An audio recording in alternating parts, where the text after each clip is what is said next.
Good whatever time of the day it is, strangers.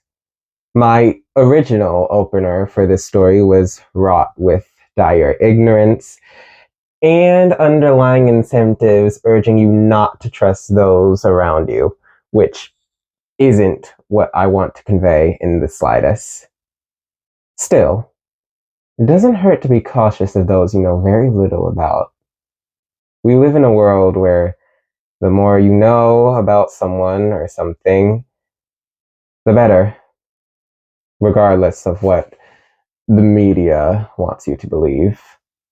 Not saying you should go out there and become a master detective or anything, but it doesn't hurt to ask questions, which, unfortunately, wasn't what our protagonists did here today.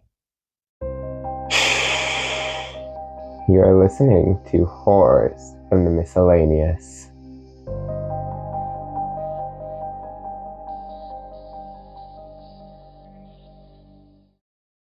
Beatrice led me to her house a couple of blocks down from mine. What set her house apart from the rest in our small corner of our expansive neighborhood was the fact she had a second story. Beatrice was nothing short of reclusive. She rarely ventured outside the parameters of her premises, and every conversation you'd have with her, if any, never seemed to make it past 3 or 4 sentences. Despite all that, however, she was a genuinely nice person. So, when she suddenly showed up at my doorstep in the middle of the night, asking if I'd like to have dinner with her and a few other neighbors before her food spoiled, I obliged. And besides, it wasn't like this recent storm had left me with anything better to do other than sit alone in the dark, watching news about other people sitting alone in the dark. Our path was guided by a small makeshift lantern. Beatrice was old-fashioned like that. I'd never seen the inside of her house before. Upon entering, I was immediately met with this feeling of unorthodox warmth. Even now, it's hard to describe. Like, I felt safe, but I shouldn't have. There was a sort of underlying uneasiness to it all.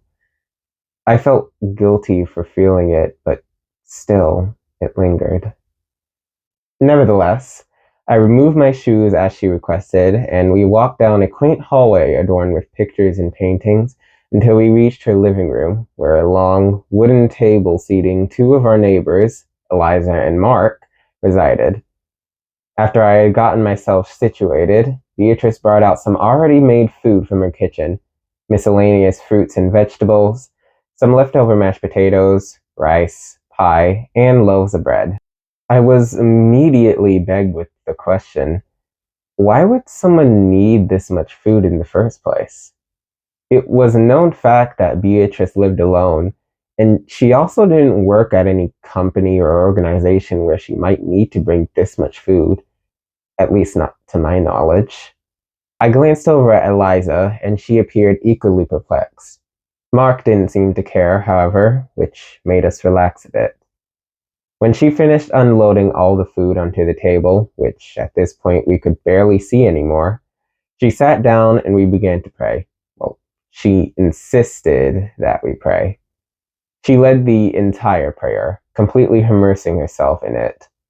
When we, or rather she, was finished, we began eating and conversing like old friends. Beatrice and I realistically didn't have much in common, yet we somehow managed to find lots to talk about. I'd spoken with Eliza on rare occasions. She was always such a kind soul. Still is. She'd moved into our neighborhood recently, fresh out of college, and I was the one who helped her adjust to life on her own. And though I talked to Mark on more occasions, I never really enjoyed his company. He was always a bit self-centered and constantly bragged about all the lavish and exciting things he got to do in his daily life. He wasn't anyone famous or anything, just an exceptional retail store manager. He didn't change much during our meal, complaining incessantly about how a tree fell onto his roof and how much money constructors were asking him to pay to fix it. Still, we managed to have an enjoyable time, just eating and talking about all the interesting things going on in our lives. Now that I look back on it, I could notice Beatrice glaring at Mark as he talked, and not with the usual level of exasperation we all normally had. She looked like she wanted to strangle him. She was good at hiding it, though. She was good at hiding a lot of things. When we had finished eating, Beatrice asked Mark to help her clean while me and Eliza put on our shoes and got ready to leave. Mark and Beatrice disappeared behind a door in her kitchen, which I assumed led to her pantry or something. Me and Eliza began talking. I was so lost in our conversation that I didn't hear the loud thud come from behind the same door Mark and Beatrice went through. But Eliza did, and she promptly brought it to my attention. The two of us walked over to see what had happened. "Hey, is everything okay?" Eliza inquired. No response. "Beatrice? Mark? Did something fall?" Again, no response. Eliza looked to me for assistance. This time I called, and when neither of them responded for a third time, I suggested the two of us go in to see what was wrong. Eliza nodded, and I went to open the door. Neither of us expected to be met with a musty, derelict storage hall, illuminated faintly by a single light bulb. The two of us stood there, concerned. I offered to investigate. Eliza went to grab a candle that was sitting on one of Beatrice's counters and, upon returning, offered to accompany me. The two of us gingerly walked down the hall, calling for Beatrice and Mark all the while.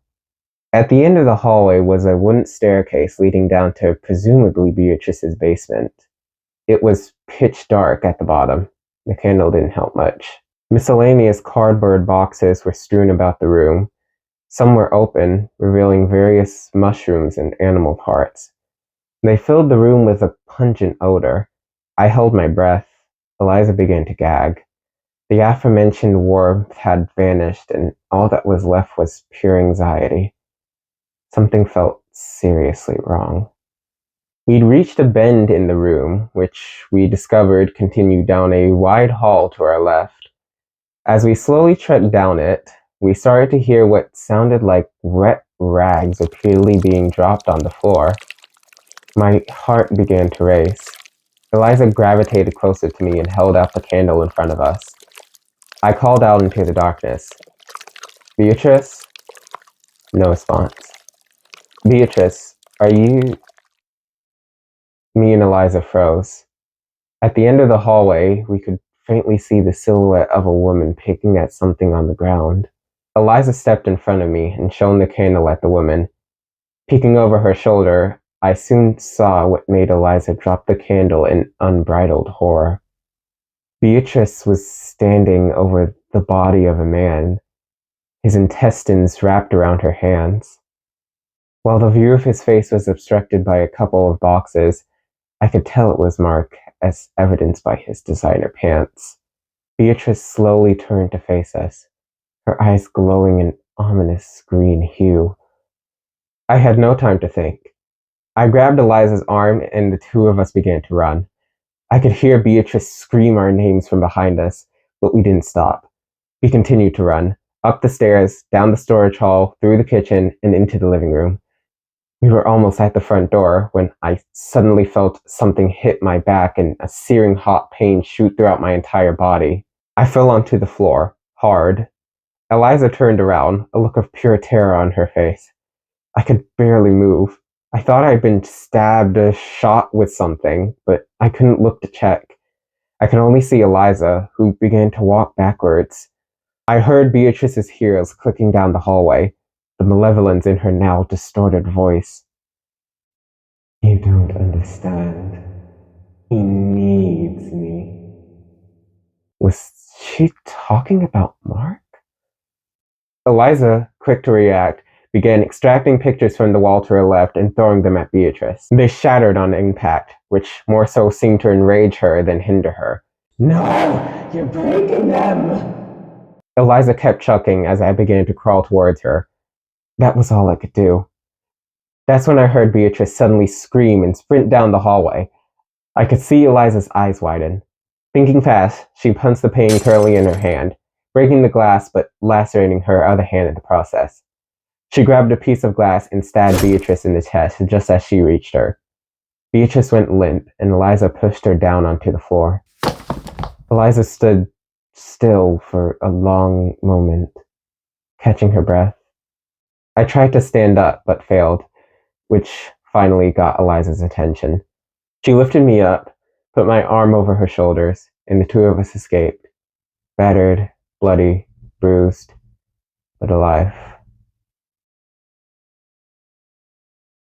I hope you enjoyed today's story. I did so much, in fact, that I'm thinking on making a part 2 to this.